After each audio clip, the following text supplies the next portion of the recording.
Two members of Andrews Raiders were inducted into the Hall of Heroes at the Pentagon today. Privates Philip Shadrach and George Wilson were posthumously awarded the Medal of Honor yesterday. The Hall of Heroes opened in 1968, and it has the names of every person who has been awarded the Medal of Honor. We've been telling you the stories of Shadrach and Wilson all this week, including how they helped steal a Confederate locomotive near Atlanta, and the Raiders took that train north toward Chattanooga. The Raiders had to abandon the train near Ringgold.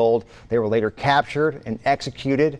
8 of them were. Defense Secretary Lloyd Austin shared the legendary story of what Wilson said as he stood under the gallows. Private Wilson told that angry crowd that they would yet see the time when the old Union would be restored and when its flag would wave over them again.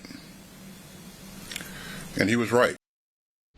6 of the Andrews Raiders were the very first Americans to receive the Medal of Honor on March 25th, 1863. Over the next 20 years, all the Raiders were awarded the Medal of Honor or offered the Medal of Honor, except Shadrach and Wilson. Those families have been waiting and working for decades to get these men honored and awarded.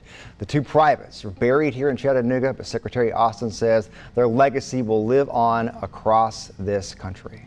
The names of Private Philip Shadrach and Private George Wilson will be inscribed forever in the Hall of Heroes alongside their fellow Raiders.